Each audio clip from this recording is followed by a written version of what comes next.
अस्सलाम वालेकुम व्यूअर्स, मैं हूं एहसान खान और आप देख रहे हैं हमारा यूट्यूब चैनल एहसान रिएक्शन विद एहसान। मैं उम्मीद करता हूं आप जहां भी होंगे एंजॉय करते होंगे, मज़े में होंगे और फिटफाट होंगे। व्यूअर्स, एलोवेटेड मेट्रो रेल के बाद बांग्लादेश अंडरग्राउंड मेट्रो रेल बनाने जा रहा है। जी हाँ व्यूअर्स, अब बांग्लादेश ढाका में अंडरग्राउंड मेट्रो रेल बनाएगा। पाकिस्तान में लाहौर समेत हिंदुस्तान के कई बड़े बड़े शहरों में एलोवेटेड मेट्रो रेल तो है, लेकिन अंडरग्राउंड मेट्रो रेल नहीं है।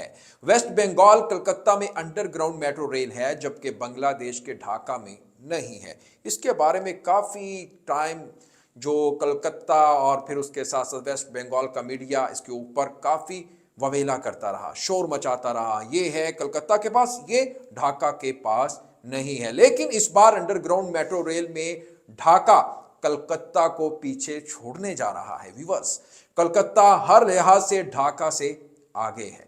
अब तक मेट्रो रेल नहीं थी, क्योंकि अब बांग्लादेश हुकूमत ने पिछले साल भी वो काम कर दिया जो कोई सोच भी नहीं सकता था, और इस बार बांग्लादेश हुकूमत ने पूरे के पूरे ढाका में अंडरग्राउंड मेट्रो रेल का जाल बिछाने का फैसला कर लिया है।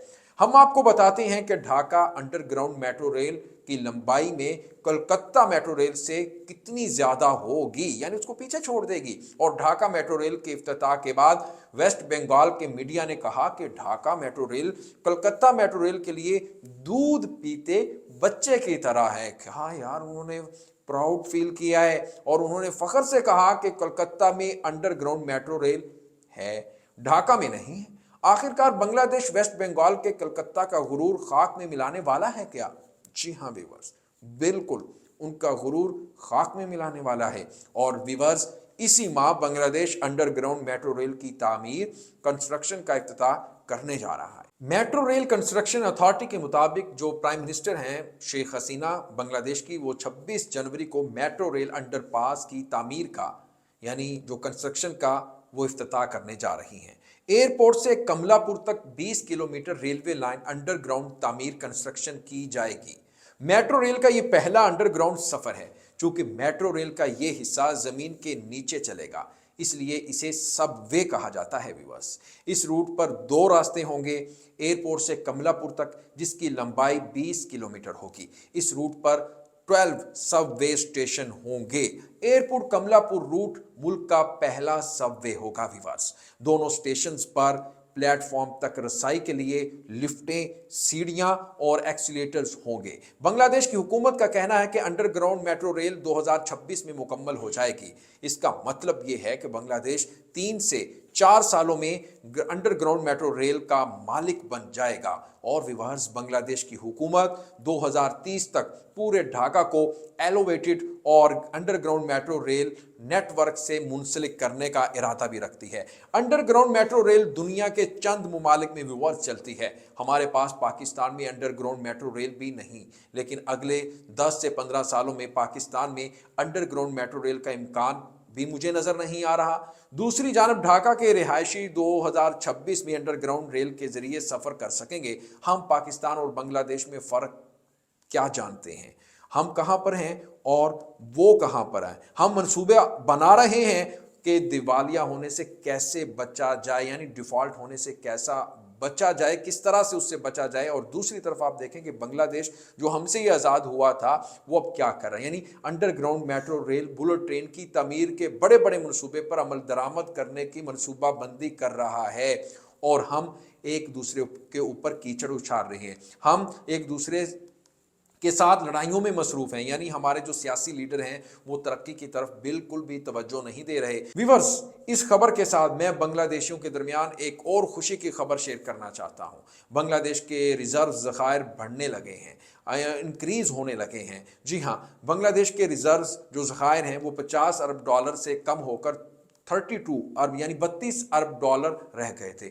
आप सब जानते हैं कि यूक्रेन रूस जंग की वजह से फ्यूल ऑयल और एलएलपीजी के गैस की कीमतों में इजाफा हुआ, यानी वो बड़ी इंक्रीज हुआ, जिसकी वजह से दुनिया के तमाम ममालिक के जो रिजर्व्स हैं वो कम होने लगे। बांग्लादेश भी इससे बच नहीं पाया, ताहम बांग्लादेश हुकूमत की समझदारी की वजह से रिजर्व्स में दोबारा इजाफा होना शुरू हो गया है। व्यूअर्स, एक के बाद एक बड़ी खबर जो निकल कर बांग्लादेशियों के लिए आ रही है, खुशखबरी की खबर सामने आ रही है, कोरोना पेंडेमिक, और फिर उसके बाद देखा रशिया और यूक्रेन वार कॉन्फ्लिक्ट की वजह से दुनिया की जो बड़ी बड़ी इकोनॉमी थी वो सुकड़ी है, वो ख़त्म हुई हैं, वो नीचे की डिक्रीज़ हुई हैं की तरफ आई हैं।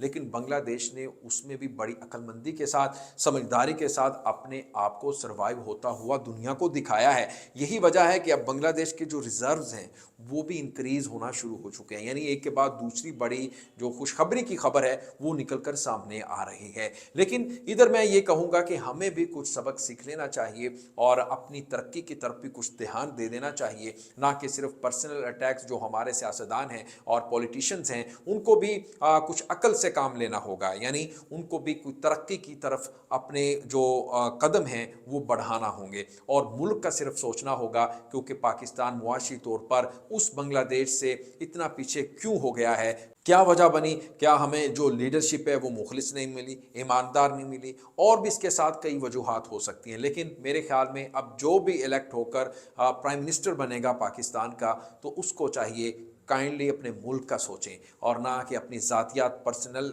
होकर एक दूसरे के ऊपर कीचड़ उछालें और अपने बैंक अकाउंट भरें। और यही वजह है कि बांग्लादेश की जो भी लीडरशिप है वो सिर्फ़ और सिर्फ अपने लिए नहीं, अपनी कौम के लिए, उनकी नेशनल पॉलिसी है के लिए सोचती है, ताकि उनकी जो भी हुकूमत आए, कोई भी टेन्योर आता है वो सिर्फ़ और सिर्फ अपने लिए नहीं, अपने मुल्क की जो पॉलिसी, एक नेशनल पॉलिसी होती है उसके ऊपर वो काम करते हैं। यानी अगर प्राइम मिनिस्टर इमरान खान है, उसके बाद अगर पाकिस्तान में शहबाज शरीफ आ गए, वो इमरान खान के जो मंसूबे हैं, शहबाज शरीफ उस मंसूबे को ख़त्म नहीं करेगा।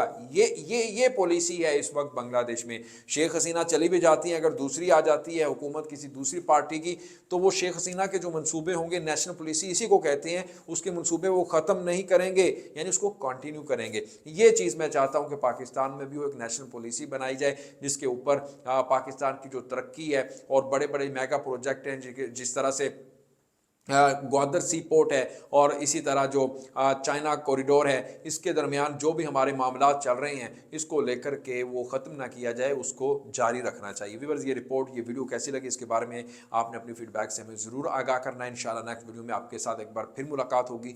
तब तक के लिए मुझे दें इजाज़त और अपना बहुत ज़्यादा ख्याल रखिएगा। अल्लाह हाफिज़।